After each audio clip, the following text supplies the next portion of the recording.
हरे कृष्ण। हरे कृष्णा। तो आप सभी भक्तों का हार्दिक स्वागत है आज के श्रीमद् भगवद गीता के डिस्कशन में। तो आज हम लोग चर्चा करेंगे श्रीमद् भगवद गीता के दूसरे अध्याय का श्लोक संख्या 45। त्रैगुण्य विषया वेदा निस्त्रैगुण्यो भवार्जुन निर्द्वंद्वो नित्य सत्वस्थो निर्योगक्षेममात्मवान्। The Vedas deal mainly with the subject of the three modes of material nature. O Arjuna, become transcendental to these three modes. Be free from all dualities and from all anxieties for gain and safety, and be established in the self. तो इस श्लोक में भगवान कृष्ण वर्णन कर रहे हैं 45 number श्लोक में। इसके पहले 42-43 नंबर श्लोक पे भगवान ऐसे व्यक्तियों की विचारधारा को बताते हैं जो कामात मनः स्वर्ग परा, हर प्रकार के भौतिक ऐश्वर्य भौतिक सुख को भोग करने की जिनकी तीव्र इच्छा होती है, स्वर्ग में जाना चाहते हैं, तो वो वैदिक साहित्य के जो कर्म कांड के भाग होते हैं उन्हीं को सर्वश्रेष्ठ अंतिम लक्ष्य समझ करके केवल वही कार्य में लगे रहते हैं। तो ऐसे लोगों को कभी व्यवसायत्मिक बुद्धि प्राप्त नहीं हो पाती है और भोग ऐश्वर्य प्रसक्ता नाम तया प्रहत चेतसा, इस प्रकार से भोग और ऐश्वर्य के प्रति आ, प्रचुर रूप से आसक्त होने के कारण उनका जो मन है, बुद्धि है, वो अपरहित हो जाता है, यानी बिविल्डर हो जाता है, भ्रमित हो जाता है और वैश्यात्मिक बुद्धि विकसित नहीं हो पाती। और इस प्रकार से वो कभी भी समाधि की अवस्था प्राप्त नहीं कर पाते। समाधि मतलब एकाग्रचित, कंट्रोल्ड माइंड, पूरा पूर्ण नियंत्रण, मन पे पूर्ण नियंत्रण, और भगवान पे जो की सेवा है, भक्ति है या फोकस है, वो दृढ़ता पूर्वक नहीं उत्पन्न हो पाता है। ऐसे भोग ऐश्वर्य में रहने के कारण जो जो वैदिक शास्त्रों की केवल भौतिक प्रलोभन से ही प्रलोभित रहते हैं, भौतिक अ, जो कर्म कांड है उसी से प्रलोभित रहते हैं। तीन तीन श्लोकों में भगवान इस प्रकार से इसका वर्णन कर रहे हैं। और उसके पहले लगभग तीन तीन श्लोकों में भगवान बुद्धि योग, जो जिनके पास व्यवसायत्मिका बुद्धि होती है, उसके लक्षण के बारे में वर्णन करते हैं। उनके क्या लक्षण होते हैं कि वो एक ही कुरु नंदना होते हैं, व्यवसायत्मिका बुद्धि होती है उनकी, और उसका क्या फल होता है। त्रायते महतो भयात्, स्वल्प मात्रा में भी कोई अगर अपने आप को व्यवसायत्मिका बुद्धि में स्थित करके भगवान से बुद्धि योग प्राप्त करके और उस पर कार्य करता है तो वो बड़े से बड़े डेंजर से बच जाता है। तो शुरुआत इस भाग के, ये दूसरे अध्याय का चौथा भाग है जो श्लोक संख्या 39 से चालू होता है और श्लोक संख्या 54 तक 53 तक जाएगा, 53 तक है ये वर्णन, जिसका नाम है बुद्धि योग। इस भाग का नाम है बुद्धि योग।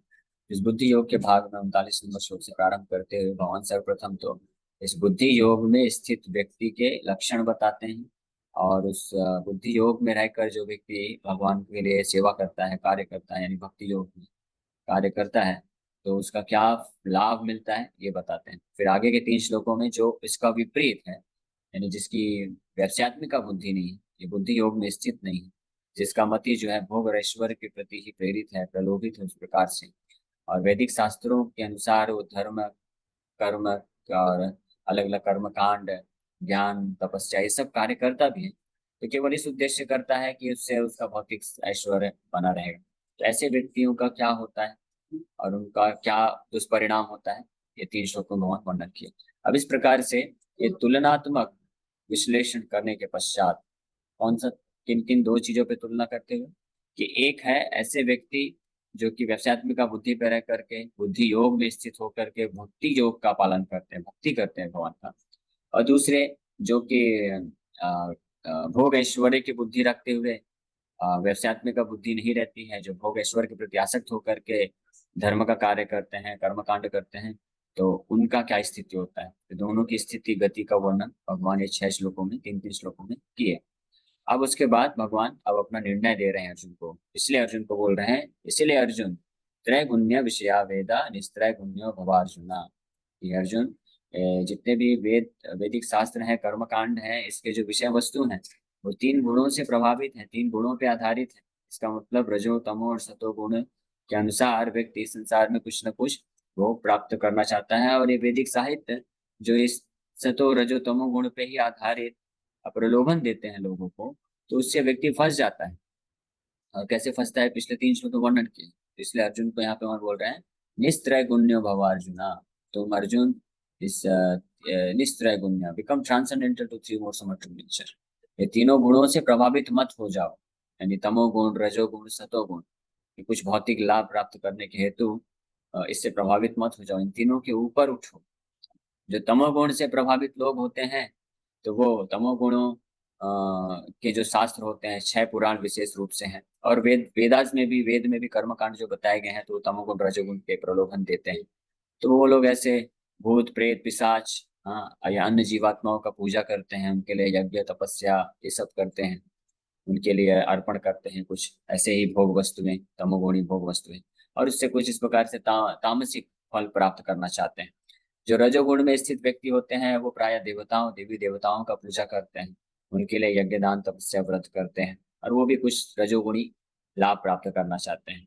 और जो सतोगुणी व्यक्ति होते हैं, वो पूजा तो भगवान नारायण भगवान हरि का करते हैं, लेकिन वो भी कहीं न कहीं कुछ लाभ प्राप्त करना चाहते हैं, भौतिक सुख समृद्धि पुण्य प्राप्त करना चाहते हैं। तो वो भी एक विघ्न बाधा उत्पन्न करता है। हालांकि अगर कोई सतोगुण में रह करके भगवान नारायण का पूजा करता है, भौतिक इच्छा से भी करे, वो भी धीरे धीरे प्रगति करता है। लेकिन अगर भौतिक इच्छा से कर्म कांड के अनुसार करेगा, हाँ, तो उससे उसको विलंब हो जाएगा, अल्टीमेट परफेक्शन यानी सर्वोच्च सिद्धि प्राप्त करने में विलंब मिलेगा, लेकिन मिलेगा जरूर। इसलिए भगवान यहाँ पे स्पष्ट रूप में बोल रहे हैं कि तीनों गुणों से ऊपर उठो अर्जुन, और निर्द्वंद्व नित्य सत्व स्थितो।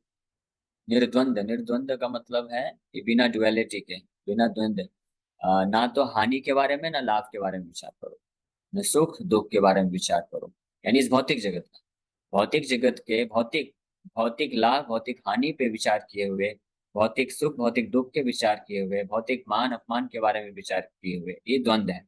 निर्द्वंद्व का मतलब ये नहीं होता है, कुछ लोग सोचते हैं, कुछ मूर्ख लोग सोचते हैं, मूर्ख नहीं है, ज्ञानी है, वो ज्ञान योगी है, लेकिन वास्तविक ज्ञान नहीं होता, अधूरा ज्ञान होता है। तो कुछ ऐसे जो ज्ञान मार्ग होते हैं, मायावादी होते हैं, ज्ञानी होते हैं, तो वो लोग सोचते हैं निर्द्वंद्व मतलब सब कुछ शून्य हो जाए, सब निराकार हो जाए। तो निर्द्वंद्व का मतलब वो नहीं होता है। निर्द्वंद्व का मतलब होता है कि बिना ड्युअलिटी, यानी दोनों पक्ष से, ना तो राग रखो ना तो द्वेष रखो। इसका मतलब ये नहीं है कि पत्थर बन जाओ, इसका मतलब है ना तो भौतिक राग रखो ना भौतिक द्वेष रखो। भौतिक जगत के प्रति ना तो आसक्ति रखो, भौतिक जगत के प्रति ना ही द्वेष रखो। भौतिक ना ही कोई भी धर्म है कर्म है, ये ना तो भौतिक लाभ प्राप्त करने के लिए करना चाहिए, और ना ही भौतिक हानि से विचलित हो जाना चाहिए। हाँ, या भौतिक सुख दुख, लाभ हानि मान अपमान, ये हर प्रकार के द्वंद्व से प्रभावित हुए बिना नित्य सत्व स्थितो, मतलब होता है कि नित्य सत्व स्थ, नित्य सत्व यानी शुद्ध सत्व, अपने जो वास्तविक स्थिति है, आत्मा की स्थिति है, आध्यात्मिक स्थिति में अपने आप को स्थित करके, अपने आध्यात्मिक स्वरूप में, आध्यात्मिक रूप में यानी आत्मा के रूप में ही अपने आप को स्थित रख के जो है कार्य करो। हाँ, तब तुम इससे प्रभावित नहीं होगे, त्रैगुण्य विषया वेद। तो आत्मा की स्थिति क्या है? वो भगवान का सेवा करना चाहता है, भगवान का भक्ति करना चाहता है, भगवान की प्रसन्नता के लिए, भगवान की संतुष्टि के लिए ही कार्य करना चाहता है। चाहे उसको भौतिक रूप से कुछ सुख मिले या हानि, दुख मिले, लाभ मिले या हानि मिले, मान मिले या अपमान मिले। तो इन इन दोनों ही प्रकार की स्थितियों में अप्रभावित हुए बिना जो है अपने अपने ही स्वरूप में, आत्मा के स्वरूप में स्थित होकर के कार्य करो। तब तुम जो है सर्वोच्च स्थिति को प्राप्त कर पाओगे। निर्योगक्षेमम आत्मवान, free from ideas of gain and protection, same चीज है। निर्योगक्षेम, योग मतलब कुछ प्राप्त करना, क्षेम मतलब कुछ नुकसान, तो कुछ लाभ हानि, निर्योगक्षेमम हो जाओ।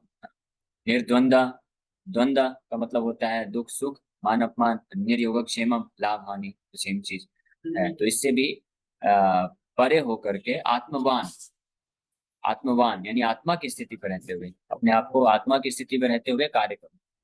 तो कोई बोलेगा हम आत्मा की स्थिति में कैसे रह सकते हैं, हम तो बद्ध जीव हैं, संसार में फंसे हुए हैं। तो आत्मा की स्थिति में पहुंचने के लिए उस ओर इच्छा करते हुए कार्य करना है। जो सेल्फ रियलाइज आत्म साक्षात्कार प्राप्त किए हैं, वो इस प्रकार के त्रैगुण्य विषय वेदा को त्याग देते हैं, और निस्त्रैगुण्य होकर के निर्द्वंद्व नित्य सत्व स्थित, नित्य सत्व रूप अपने शुद्ध सत्व में स्थित होकर के आत्मवान अपने ही आत्मा की स्थिति में रहते हुए वो भगवान की सेवा में भक्ति योग में लगते हैं। जो शुद्ध ब्रह्म भूत प्रसन्न आत्मा, जो ब्रह्म भूत स्थिति पे होते हैं, स्पिरिचुअल प्लेटफॉर्म, आध्यात्मिक स्तर पे जो होते हैं, जिनका हृदय शुद्ध हो जाता है। और जिनका नहीं है, जैसे हम अभी प्रयास कर रहे हैं साधना भक्ति में, तो हमारे लिए भी शिक्षा है यहाँ पे कि हमको, हालांकि हमारे इच्छाएं हैं भरपूर कि हम भी कुछ लाभ प्राप्त करना चाहते हैं, भौतिक लाभ प्राप्त करना चाहते हैं, कुछ प्रलोभन मिलता है तो करना चाहते हैं, लेकिन हमको ज्ञान प्राप्त करके उसको त्याग देना चाहिए, उस प्रकार के दृष्टिकोण को, और अपने आप को प्रयास करना चाहिए कि हम अपने आप को आत्मवान यानी आत्मा की स्थिति में रखते हुए इस प्रकार से सेवा करें, बिना प्रभावित हुए। यानी अगर कभी भगवान की सेवा या भक्ति करते हुए सुख मिलता है तो भी उससे विचलित नहीं होना है, वो भक्ति कार्य करते रहना, या दुख मिलता है तो भी उसको करते रहना है। ये इसका मतलब है यहाँ पे निस्त्रय गुण्य भगवार्जुना, तीनों गुणों से परे उठ करके। ये वास्तव में शुद्ध भक्ति की स्थिति है। यानी यहाँ इस श्लोक में भगवान अर्जुन को स्पष्ट रूप में बता रहे हैं, यहाँ से बुद्धि योग का जो बोल सकते हैं कि शुद्ध रूप में बुद्धि योग भगवान करने के लिए प्रेरित कर रहे हैं अर्जुन। पिछले 6 श्लोक में बुद्धि योग स्टार्ट किए, तो स्टार्टिंग में तो बुद्धि योग के लक्षण बताए और उसका प्रभाव बताए। इसको स्वल्प मात्रा में भी कोई करता है इस बुद्धि योग का पालन, तो वो उस बड़े से बड़े खतरे से भी अपने आप को बचा सकता है। वो क्या है कि व्यक्ति कितना भी पुण्य या पाप करता है तो कहीं ना कहीं वो जो पाप करता है तो उसके कारण उसको नीचे भी गिरना पड़ता है, पुण्य करता है तो स्वर्ग भी जाना पड़ता है। तो उस भयानक स्थिति से बचाने के लिए ये स्वल्प मात्रा में भी कोई इस बुद्धि योग का आश्रय लेता है तो बच सकता है। फिर उसके बाद भगवान स्पष्ट रूप में बताया कि जो कामात्मना स्वर्ग परा, जो काम वासनाओं से प्रभावित होकर के धर्म कर्म यज्ञ दान तपस्या ये सब करता है, तो उसकी क्या स्थिति होती है। उसमें वो कभी भी वैक्षात्मिका बुद्धि विकसित नहीं कर सकेगा, कभी भी समाधि की स्थिति को नहीं प्राप्त कर सकेगा, और इस प्रकार से हमेशा उसका मन अशांत रहेगा और जीवन में अनेकों अनेकों क्लेश और दुख को झेलना पड़ेगा। इसलिए भगवान इस श्लोक में 45 नंबर श्लोक में निष्कर्षतः ये बता रहे हैं कि इन सबसे ऊपर उठ करके और शुद्ध बुद्धि योग के मार्ग में लगो। शुद्ध बुद्धि योग मतलब शुद्ध भक्ति योग के मार्ग में रखो। और वो शुद्ध भक्ति योग का जो मार्ग है वो किस प्रकार से एग्जीक्यूट किया जाता है, किस प्रकार से किया जाता है, उसका वर्णन इस श्लोक में स्पष्ट रूप से कर रहे हैं। कि पहले सबसे पहला कार्य क्या बता रहे हैं, सबसे महत्वपूर्ण, कि त्रैगुण्य विषया वेदा, कि हमको प्रलोभित नहीं होना चाहिए। ये नहीं सोचना चाहिए कि वैदिक साहित्य में तो दिया हुआ है इस देवता का पूजा करने से ये लाभ मिलेगा, ये व्रत करने से ये लाभ मिलेगा, ये यज्ञ करने से ये पुण्य मिलेगा, फिर इससे स्वर्ग जा सकते हैं, वहां पे भोग कर सकते हैं। तो भगवान इसलिए स्पष्ट रूप में बता रहे हैं कि यस है, ये सब दिया हुआ है, लेकिन इससे ऊपर उठो। ये तुम्हारे लिए नहीं है, ये उन लोगों के लिए है जो शुद्ध बुद्धि योग शुद्ध भक्ति योग का मार्ग नहीं अपना सकते हैं, जो पूरी तरह से इस भौतिक संसार में भोग करने का तीव्र इच्छा है जिन, तो उनको अगर शुद्ध बुद्धि योग या शुद्ध भक्ति योग का मार्ग देंगे तो वो उसको रिजेक्ट कर देंगे। और जो केवल यही अगर पथ पथ रहेगा तो व्यक्ति जो है भौतिक कामना को पूरा करने के लिए फिर पाप कर्म करेगा। तो उनको पाप कर्म से बचाने के हेतु ही ये त्रैगुण्य विषया वेदा बनाया गया है। ये 3 गुणों में जो है रचा पचा जो वैदिक कुछ यज्ञ है, दान है, तपस्या है, ये प्रलोभन है, कर्म कांड है, ये दिया गया है ऐसे लोगों के लिए कि वो लोग कम से कम पाप से बच जाएं, पाप कर्म न करें। तो क्या है, क्योंकि वो वैदिक साहित्य से ही वैदिक धर्म कर्म कांड करके ही उनको मिल जाएगा कुछ भाई भौतिक ऐश्वर्य, तो वो लोग फिर पाप नहीं करेंगे। और इस माध्यम से ही जब इंद्र तृप्ति भोग की वस्तु मिलेगी तो इस मार्ग से करेंगे और इसके द्वारा पुण्य कमाएंगे। फिर धीरे धीरे कई कई ऐसे हजारों हजारों जन्मों में वो धीरे धीरे प्रगति करेंगे, ऊपर बढ़ेंगे। और अगर ये नहीं देते वेद व्यास जी, तो कर्मकांड नहीं देते, तो फिर क्या होता, वो लोग इंद्र तृप्ति की भावना इतनी प्रबल है तो इंद्र तृप्ति भोग करने के लिए फिर अनेकों अनेकों प्रकार के पाप करते हैं और अपने आप को क्या कर देते, डिग्रेड कर देते हैं, नरक में चले जाते हैं और पशु योनियों को, निम्न कोटि की योनियों में ही भ्रमण करते रह जाते हैं। कभी उनको मौका ही नहीं मिलता फिर मुक्ति के मार्ग के लिए। तो ये भी एक महान कृपा है। लेकिन ये ध्यान रखना चाहिए कि एक तरफ से ये ऐसे लोगों के लिए कृपा है जो पूरी तरह से इंद्र तृप्ति की भावना को त्याग नहीं कर सकते हैं, वहीं दूसरी ओर ऐसे व्यक्ति के लिए जो मुमुक्ष वो घोर रूपान, भागवत में भी ये प्रसंग चल रहा है, अच्छा कनेक्टेड है। भागवत में भी जैसे पता, मुमुक्ष वो लोगों के लिए यानी जो इस संसार से मुक्ति चाहते हैं, भव बंधन से छुटकारा चाहते हैं, भगवान के धाम जाना चाहते हैं, भगवान की शुद्ध भक्ति प्राप्त करना चाहते हैं, तो उनके लिए एक बहुत बड़ा बाधा भी बनता है। इसलिए भगवान यहाँ पे इस रूप में बता रहे हैं, क्लियर कर रहे हैं अर्जुन को कि केवल केवल कोई यज्ञ है, दान है, तपस्या है, शास्त्रों में वर्णन है, तो उससे प्रभावित होकर से उसके लोभ में प्रलोभन में फंस के अर्जुन तुम वो सब करने मत लग जाओ, वो तुम्हारे लिए नहीं है। उससे ऊपर उठो, क्योंकि ये सब त्रैगुण्य विषया वेदा है। तुमको निस्त्रय गुण्य बनना चाहिए, तीनों गुणों से ऊपर उठना चाहिए। और फिर ऊपर उठ के किस प्रकार से धर्म करना चाहिए, किस प्रकार से धर्म मतलब किस प्रकार से भगवान का सेवा करना चाहिए, जीवन में कार्य करना चाहिए। निर्द्वंद्व नित्य सत्विस्तु निर्योगक्षेम आत्मवान।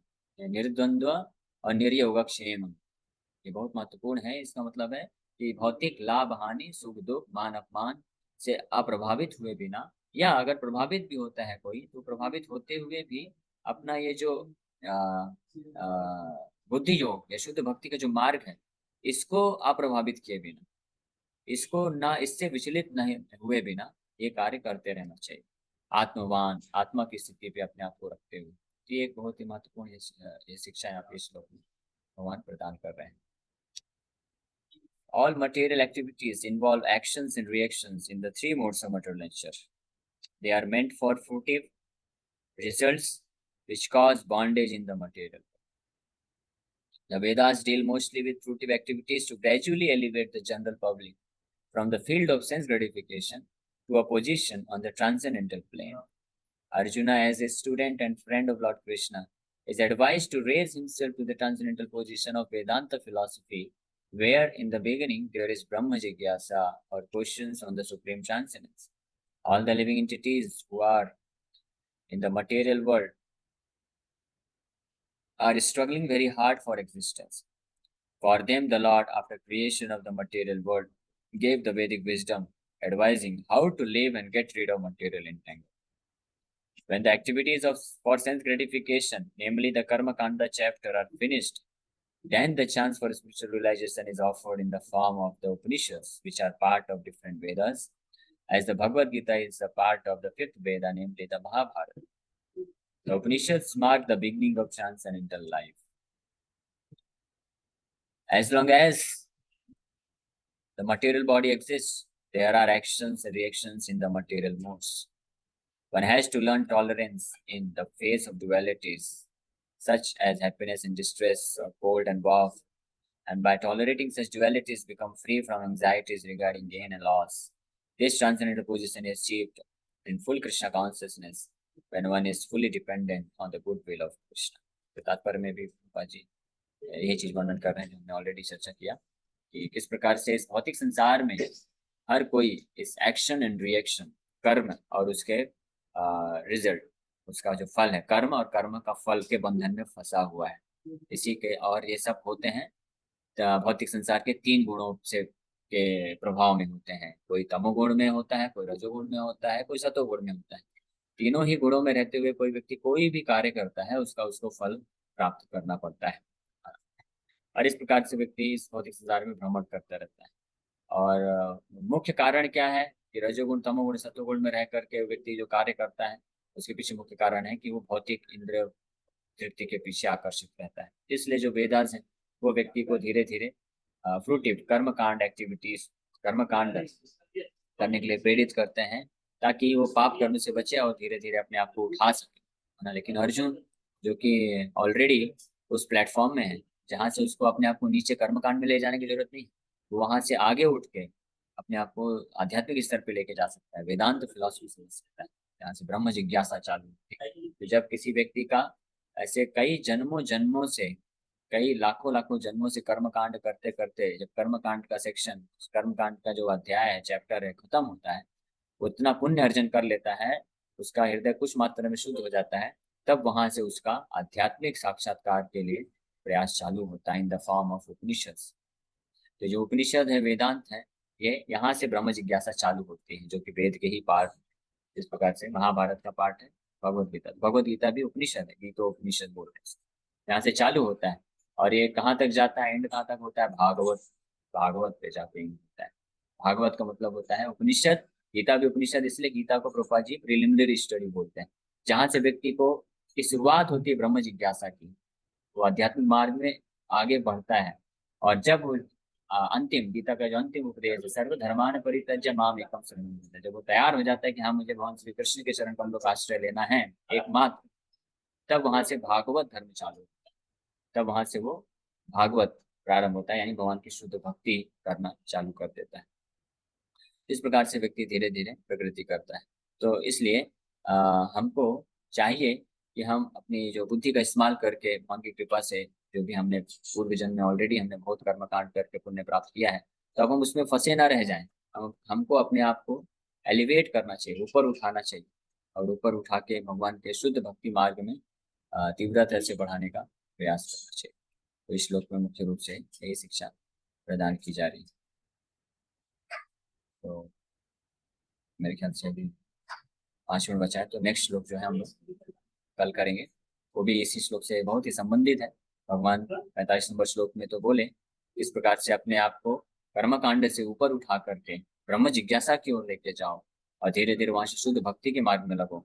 तो फिर कोई प्रश्न उठा सकता है कि अगर हम हर प्रकार के भौतिक प्रलोभन को छोड़ देते हैं, कर्मकांड छोड़ देते हैं, तो हमारे जीवन में फिर ये भौतिक जो जरूरतें हैं, भौतिक सुख भी तो चाहिए, ऐश्वर्य भी तो चाहिए, वो कहाँ से मिलेगा फिर अगर केवल ब्रह्म जिज्ञासा में लग जाएंगे तो उसके आंसर में भगवान फिर इस 46 नंबर श्लोक जो हम कल चर्चा करेंगे, ये श्लोक बोलते हैं, यावान अर्थ उदपाने सर्वतः संप्लुतोदके यावान सर्वेषु वेदेषु ब्राह्मणस्य विजानतः।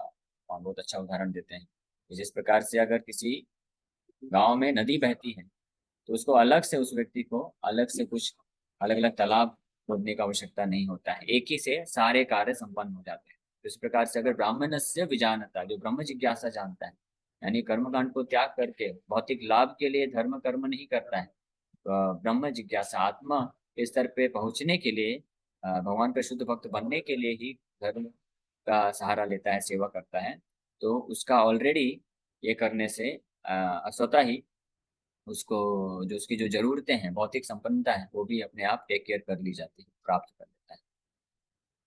सो इसी के साथ हम लोग यहीं पे विराम करते हैं। Thank you very much. तो किसी वक्त का कोई प्रश्न है तो पूछ सकते हैं। आचरण का इंपॉर्टेंस होता है, जैसे मान लीजिए कि बड़ी यज्ञ करने वाले दान, बड़ी तपस्या करना चाहिए, लेकिन जब कुछ करने वाली बात आती है तो बस सेवा सेवा सेवा हम लोग बोलते रहते हैं। हम चैरिटी वाली सेवा की बात करें, मान लीजिए अभी सेवा की आवश्यकता है, जैसे मान लीजिए कितना बड़ा डोनेशन चाहिए, तो कैसे हम लोगों को क्या सोचना चाहिए? लोग तो बड़े माइनर माइंड के होते हैं, माइनर माइंड के, तो क्या सोचने से बारे में? सेवा देना चाहिए, अर्पण करना चाहिए, क्योंकि जब हम भगवान को सेवा अर्पण करते हैं, देते हैं कुछ भी, तो उससे फायदा हमारा ही होने वाला है। भगवान तो हमारे लिए एक ऐसा अपॉर्चुनिटी क्रिएट करते हैं, पैदा करते हैं, ताकि हमारा उद्धार हो सके। वास्तव में जब कोई व्यक्ति भगवान को कुछ भी देता है, और स्पेशली जब कोई अपना प्रिय वस्तु भगवान को देता है, तो उसका भगवान के प्रति ज्यादा कृपा प्राप्त करता है वो, और भगवान के प्रति उसका प्रेम और भक्ति बढ़ता है। आज के संसार में सबसे ज्यादा प्रिय व्यक्ति को क्या है? सबसे ज्यादा प्रिय तो धन ही हो गया है।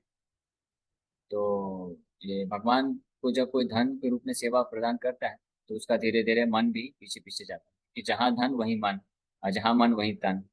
तो धन से चालू होता है, फिर मन, और फिर तन भी जाता है। तो तन मन धन तीनों चीज लगता है, तो सबसे पहले धन लगता है, उसके बाद मन, क्योंकि मन धन में लगा हुआ है तो उसके पीछे पीछे जाता है, और पीछे पीछे फिर तन भी लग जाता है मन की सेवा में। तो इस प्रकार से सेवा अर्पण करना चाहिए, बहुत बड़ा सहयोग। हम लोग देखते हैं कि कोई व्यक्ति, बहुत सारे लोग होते हैं जो कि ऑलरेडी कुछ दान, व्रत, यज्ञ, तपस्या ये सब करते हैं कर्म कांड के रूप में, लेकिन उसका उनको केवल पुण्य मिलता है। लेकिन जो भी विष्णु भगवान के भक्तों को ऐसा यज्ञ दान ये सब देता है, करता है, उनको सहयोग करता है, तो उसका लाभ कई अनंत होता है। अगर कोई व्यक्ति कुछ भी दान देता है, कोई साधारण व्यक्ति को देगा, तो जितना देगा उतना उसको रिटर्न मिलेगा, या तो इसी जन्म में या तो अगले जन्म में। किसी ब्राह्मण को देगा तो 1000 गुना होके रिटर्न आता है, लेकिन किसी वैष्णव को देता है तो वो वैष्णव भगवान की सेवा में लगाता है, तो उसका रिटर्न अनलिमिटेड है। मतलब उसको काउंट नहीं कर सकते कि कितना ज्यादा, लाखों होगा, करोड़ों होगा, कितना होगा, अनलिमिटेड रिटर्न आता है। अब अनलिमिटेड रिटर्न क्या है, आप लोग जानना चाहते हैं? तो महाराज निर्गा की कहानी आती है। महाराज निर्गा इतना दान किए थे, इतना दान करते थे, इतना दान करते थे ब्राह्मणों को, कि कोई हिसाब किताब ही नहीं था। लेकिन उस दान करने के दौरान एक छोटा सा मिस्टेक हो गया था उनसे, उसके कारण उनको छिपकली बनना पड़ा। लेकिन उनका सौभाग्य था कि दान करने की प्रवृत्ति तो थी। उनके सभा में एक बार एक वैष्णव, शुद्ध वैष्णव आ गए, जो कि भगवान के प्रचार के लिए मंदिर बनाना चाहते थे। जब भक्त लोग मंदिर बनाते हैं तो अपने लिए नहीं बनाते, वो तो कहीं भी कुटिया में या भ्रमण करते करते कहीं भी पेड़ के नीचे विश्राम कर ले, कहीं भी कुछ ना कुछ ठिकाना भगवान अरेंज कर देते हैं। लेकिन जब प्रचार करना होता है लोगों को अपॉर्चुनिटी देने के लिए, तो उनको ऐसा विस्तार का जरूरत होता है, ताकि ऐसा मौका मिल सके कि लोग आ सकें, भगवान का कथा सुन सके, संकीर्तन कर सकें। तो उन्होंने रिक्वेस्ट किया और वो राजा ने, क्योंकि वो चैरिटेबली डिस्पोज थे, दान करने की प्रवृत्ति थी, तो उन्होंने दे दिया। ठीक है, आप भी बना लीजिए मंदिर। केवल इतना करने मात्र से उनको कृपा मिल गई और भगवान कृष्ण का साक्षात दर्शन प्राप्त करते हैं। और उससे भी महत्वपूर्ण, जब हम वैष्णव या भगवान के प्रचार के लिए जब हम कुछ सहयोग करते हैं, तो उससे क्या होता है, भगवान का दर्शन प्राप्त होता है, वो तो सर्वश्रेष्ठ लाभ है ही है, जो न्यूयॉर्क किंग महाराज निर्गा को प्राप्त हुआ। लेकिन उससे भी सबसे महत्वपूर्ण जो व्यक्ति चीज प्राप्त करता है, तो वो भगवान कृष्ण के प्रति भक्ति प्राप्त करता है, सेवा प्रेम प्राप्त करता है, तो वो बड़े आसानी से मिलती है। तो हमको ऐसा अपॉर्चुनिटी नहीं करना चाहिए, करना चाहिए। और हम लोग ये जो ऑनलाइन कथा कर रहे हैं, ऑनलाइन कथा में विघ्न ना आए, हम लोग और ज्यादा से ज्यादा उद्देश्य है धीरे धीरे इसको सैकड़ों फिर हजारों लोगों तक इसको हमको लेके जाना है। तो जूम एप्लीकेशन का तो हम लोग वैसे तो विचार कर रहे थे कि मंथली मंथली करें, लेकिन मंथली मंथली करने से फिर हम सोचे कि मंथली करने से एक्सपेंस पैसा ज्यादा लगेगा, और हमको ये तो लाइफ टाइम प्रोजेक्ट, भागवतम है, चैतन्य चरितमृत गीता भी है, तो कई सालों तक चलने वाला है। फिर हमने विचार किया कि क्यों ना ऐसा करें कि अगर आप लोग सहयोग करेंगे तो हम एक बार में ही मंथ ईयरली प्लान ले लेते हैं, एक साल का पूरा ले लेते हैं। एक साल का पूरा लेने से आसान हो जाएगा। तो एक साल का पूरा लेने के लिए वो दो रिचार्ज करने के हेतु टोटल हमने कैलकुलेट किया टैक्स वगैरह मिला के, तो लगभग 80,000 के आसपास हो जाता है। क्योंकि हर महीने 5,500 और प्लस अलग से तो 1,500 का वो जो बन रहा था, तो 7,500 तक लगभग जा रहा था। तो ईयरली करने का 80,000 तक होता है। तो ऑलरेडी कुछ भक्तों ने कुछ कुछ सहयोग दिया है, और भी भक्त लोग, काफी भक्त लोग हैं, 250-300 भक्त लोग। अगर अपने अपने स्थिति में जो जितना भी करना चाहे कर सकता है, तो अगर करेंगे तो हम लोग इसको आगे बढ़ा सकते हरे कृष्णा प्रभु जी। हैं। हरे कृष्ण। दंडवत प्रणाम। दंडवत प्रणाम। प्रभु जी, मेरा ये प्रश्न है कि अपन जितनी भी सेवा करते हैं, तो जितनी सेवा करेंगे भगवान की, उतना ही हम लोगों को दुख आता है, तो उसके लिए क्या करना? तो ये जो दुख आता है, ये भौतिक दुख आता है। वही हम लोग आज के श्लोक का मुख्य उद्देश्य वही था चर्चा करने का। भगवान कृष्ण वही बता रहे हैं कि हमको ये निर्द्वंद्व नित्य सत्वस्थो निर्योगक्षेमम आत्मवान, कि ये द्वंद्व से ऊपर उठना चाहिए। हम भगवान का भक्ति कुछ भौतिक सुख प्राप्त करने के लिए या भौतिक दुख को नष्ट करने के लिए नहीं करना चाहिए। ये तो कर्म कांड लोग कर्म कांड में व्यक्ति करता है। लेकिन भगवान का जो शुद्ध भक्ति का मार्ग है, वो इसलिए करना होता है कि हम भगवान के प्रति भक्ति उत्पन्न कर सके और इस भव बंधन से अपने आप को मुक्त कर सके। क्योंकि जब तक इस हम भव बंधन में रहेंगे, तब तक कुछ ना कुछ हमको दुख का सामना करना ही पड़ेगा। हम कैसे भी कितना भी हम चीजें क्यों ना करें। तो इसलिए यही अंतर है कर्म कांड में भगवान के भक्ति में। तो भगवान की भक्ति में सुख दुख का विचार नहीं करना होता है, इससे ऊपर उठ करके अपने आप को आत्मा के स्तर पे ले जाके कार्य करना होता है। ठीक है। जी प्रभु।